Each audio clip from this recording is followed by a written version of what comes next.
Hi guys, so for today's video, update nyo po kami na pasyalan ang pinakabago didi na Basud Mangrove didi sa may Palanas. So adi guys, gabi po kami nagkadi kay mula po namon time para pumasyal. So adi na po ita guys. So napansin ko dahil daw sa naka-parking na motor, so ibig sabihin may mga tao gidi. So guys, adi na po kami sa Basud Sudlaran na po kami niya. So ayan guys, tas makipaggali anda street light kay siya, ginadetekon may tao saka siya na ilaw. So ada guys, palakat na kami kaupod ko nga si Ria. So ada guys, pansin nyo medyo madulom kay syempre wala pa kita nag-agi. So pag-agi natin sila medyo naman na siya ayan, paglabay mo syempre ma-automatic ma-on ang ilaw. So sugad sa naka-high-tech ang ilaw sa mangrove dito sa may Palanas. So saya na guys, sa ninamon pagkadi wala pa entrance. So ang balita ko mga next week may entrance na pwede siya.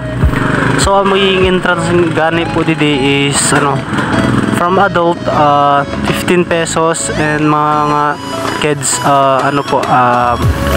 10 pesos per head. So ada guys, kung mapapansin nyo, baka linis niya kita lalo na kung aga. Ala guys, kaya so, next adi makari kami di aga. So ada guys, pakita na namon na pinaka sentro sin Basud Mangrove. Ayos di guys lalo sa may mga katrato, kaya di mag-relax, chika-chika with jowa. So ada guys, kung makikita nyo ada may mga tao na. So ada po gad nga si Ria kay pag inaagawan pa ako siya na para siya na content siya pag mauna-una basta lagad ay.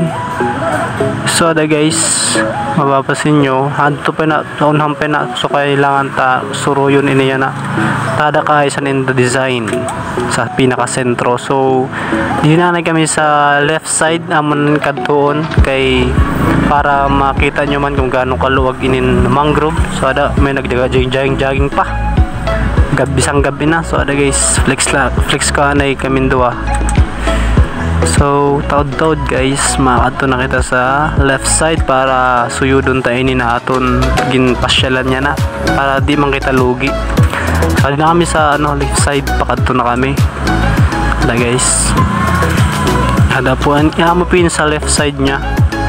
So medyo madulom kay napasin di pa nag-on ang ilaw. So ada guys, wala tunta mag-on kay para di mo nag-jogging man. Ada guys, hanggang sa tumira may kapalito kaya balik na lang kita. Baka di naman kita sa right side. Ada guys, yung mapapansin niyo saya na anda po may mga nagaduro date na sana all na lagayod. So adagin pakapot ka na yung camera ka na Ria para mabidyoan niya ako para ma-flex man ako. Kaluoy ko man si Ria la pero yung ma-flex. Nice. So makakad na sa right side. Ano guys, makaayos lang dito relax ka yun mo didi. Kung may problema ka didi mo pwede mo relax mawaras siya ang problema mo didi.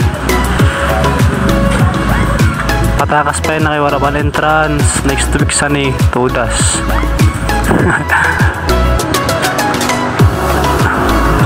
Sa bawal po galit dito magdaras yung pagkaon na pinagbabawal dito. Sa bawal po di suludan motor kaya para nalapod sa kalinisan sa mangrove para po di siya dahin magluma kay patin tamakan na di pintura guys. So halimbawa grabe na grabe yung gasto gid sa ni para lani mahimo. So kaya dapat pangalagaan tayo guys, sundon tayo ng mga policy. Bawal po di magdara mga pagkaon. Ang required lang yun puro pasyal, tambay sugad sana kay para mapanatili ang kalinisan sa naton mangrove. So ada guys, pauli na kami.